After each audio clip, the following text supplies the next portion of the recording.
Cain, and today we are going to be talking about the Solarwinds Orion attack, so very infamous vulnerability, a lot of name recognition around there.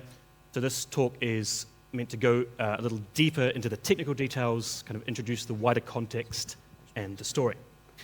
A bit about myself: I'm a senior security consultant at Quantum, newly christened Bastion, interested in cloud security, red teaming stuff, and kind of getting these really compelling stories out that need a little bit more airing, I think.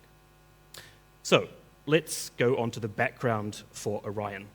So Orion is network management software, so meant as a single pane of glass. So administrators essentially deploy agents on servers around their network, and it pulls information back to a central location where the administrator can gain visibility over the environment. So this was subject to a supply chain attack quite recently. You can see one of the investigators' description of the attack right there. So kind of a wild ride happening in this incident. And the reason that I wanted to talk about it was that it is catastrophic, so that it led to a lot of very terrible outcomes for some very important people. The tradecraft involved was excellent, so a lot of people at the height of their red and blue professions respectively, doing some great work, and it's also informative, so we can see how real life compromises of really important people happen. So this is the structure we'll be using, what happened, why was the attack so successful, and what lessons can be drawn from the attack. So what happened? Let's start with the victims. So you can see some important names up there. So FireEye, embarrassingly the Cyber and Infrastructure Security Agency, Justice, Defense, Treasury, Energy, Commerce, Cisco, Intel, Malwarebytes, and things like that. So this was very good work. Major agencies doing very important things being compromised. So a lot of very important people having very bad days. In terms of the attack, so the attackers were in the internal network of SolarWinds. More unsophisticated attackers might, ransomware or something like that to kind of stop the operations of the company. However, what these attackers did was they compromised the build process. So SolarWinds is building the software, the attackers attacked that. So the kind of at a high level, the details, as the software is being built, the attackers implanted some malware in the build process that looked for a certain file. As soon as the malware recognized that the build has read a certain process, it was processing that file, it swapped it out for an attacker-controlled file. So an analogy that I really like that someone developed is this big conveyor belt with chocolate going along it.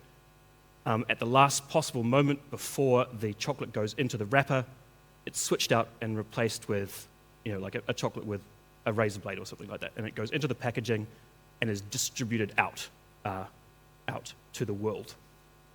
And it turns out that this SolarWinds Orion software was perfect camouflage for the attack and the further operations, because it needed administrative access to run. It was huge, gigabytes, making reverse engineering hard. The software itself was quite noisy, a lot of network traffic, and it was ubiquitous. So many agencies, many important people in the US using this product. So the malware itself, the implant itself, was a C2 command and control agent. So basically, as the software was being pushed out to the wider world, it phoned home to a remote server. So the attackers have all these little guys that they control, in many locations around the internet. So it collects information about the host that it's on, about the network that it's on, and sends all that traffic home. You can, if the attackers determine that it's worthwhile, it can take simple remote commands, listing file structures, creating files, stuff like that. You can also drop second stage malware. So if the attackers are really interested in this target, they think, okay, it's time for us to bring the more sophisticated tooling. Let's drop that on the network, and then we can kind of hands-on keyboard it from there. The traffic home to the C2 was disguised, ironically enough, as the Orion improvement program protocol. So this is what it looks like here. So you can see at a glance. Maybe if you think something's up and you catch a whiff of this traffic, you're like, okay, no, that's just the normal operation of the Orion system. But hidden within the message fields and things like that is the information that they got from the network, and it's going up to the internet there. So here's the overall attack. So you can see at the top there, the hackers attack Solarwinds. Their malicious update is pushed out to Solarwinds' customers, where it gathers information about these networks and phones home out to the internet. So the attackers gather this information, and then, because the number of guys they got out there in the internet was huge, they were like, okay, we really need to refine our attack down to targets we are interested in. So let's devote our human resources to those targets. Because, of course, attempting to compromise humanly all the targets that they had compromised would have been inefficient. So what were they doing in these networks? So they were collecting emails. They achieved actually quite thorough compromise of the networks. So golden SAML attacks, they were essentially attacking the mechanism that allows for identity, for the determination of identity and things like that. So they compromised the secret that would allow identity assertions to be confirmed, and they also pivoted to cloud for cloud compromise and things like that. So, as I mentioned, FireEye was compromised. A whole bunch of their internal red team tools were compromised as well and exfiltrated. So FireEye had to release Yara rules and things like that, essentially, detecting their own red team tools. Microsoft was compromised. Government agencies, as we talked about. So you can see here some very helpful recommendations. So because the attackers were very sophisticated and they had achieved quite thorough compromise of the networks, essentially the advice was just rebuild the whole thing. Sever it from the internet, sever it from cloud, and just do it again, essentially. And while this was going on, so as to how it was discovered, we'll get into that. But as the incident response process was going on, another APT was discovered. So there was another vulnerability within this Orion software that another APT was taking advantage of. In terms of how this the whole attack, this very sophisticated, very expensive effort was discovered. So FireEye, one of their system administrators, noticed that a user had registered a second form of multi-factor authentication. So the sysadmin contacted the person who had registered this second factor and said, hey, did you do this? The person said no, and then the incident response capability kind of rolled off after that. So I think that's very hopeful. Just this one person making that check, just taking the time to call something unusual out led to the unraveling of this huge global campaign. So as to why the attack was successful, so it is attributed to these guys. I'm not going to try and pronounce the Russian name, I'd get it horribly wrong.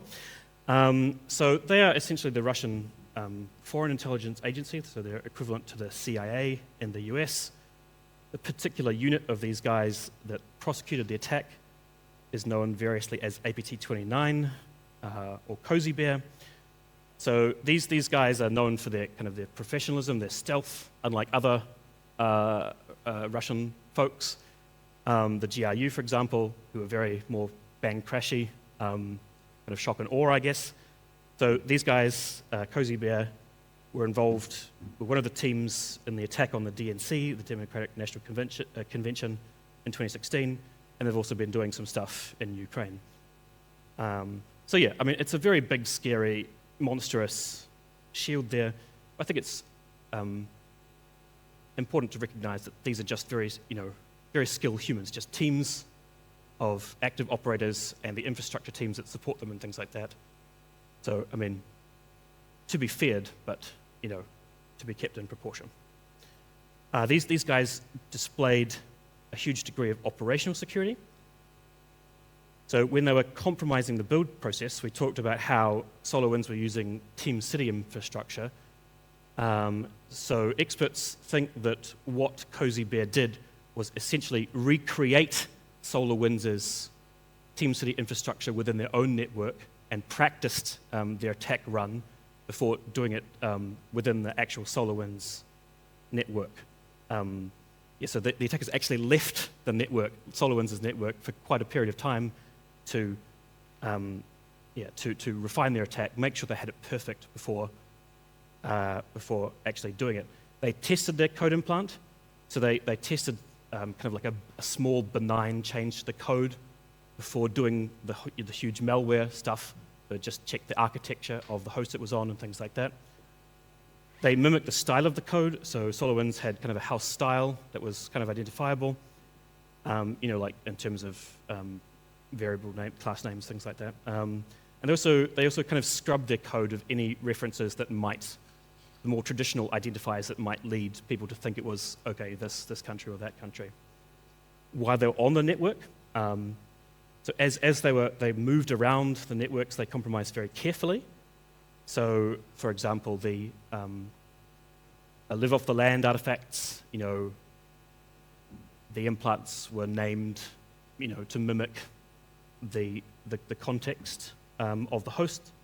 They only moved laterally after they'd done recon of the environment and things like that. So very stealthy, very careful. Obviously had a lot of time, a lot of money behind the operation. And yeah, so here you can see another aspect of their operational security. So they made sure to use different C2 servers.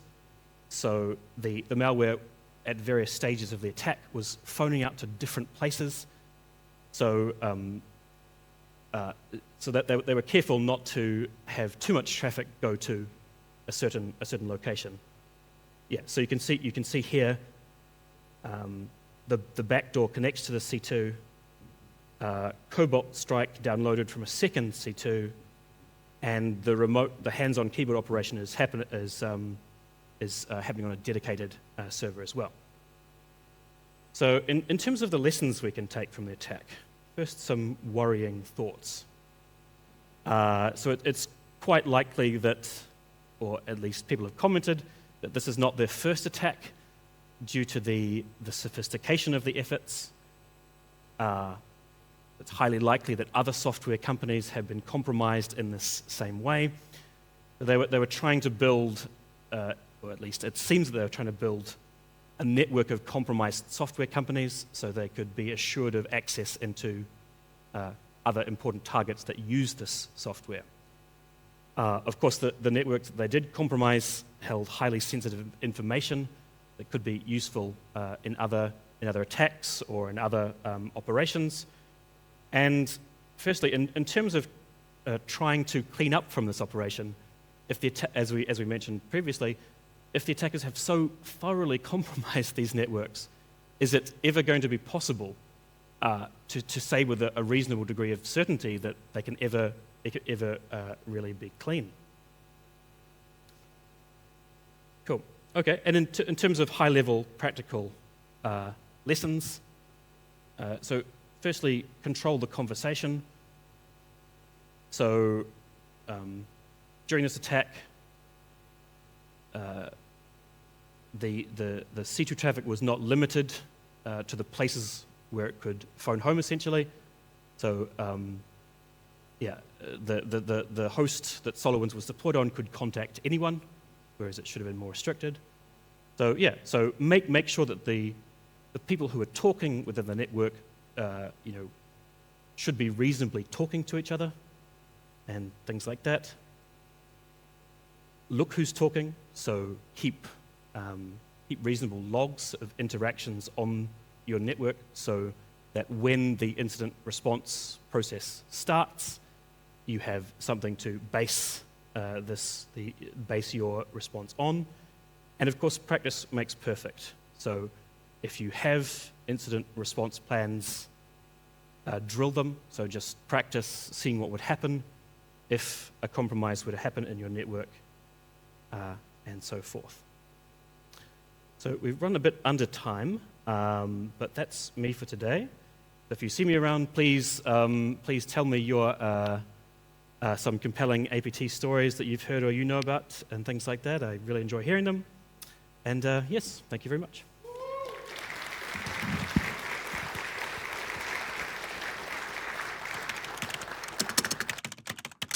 Busted!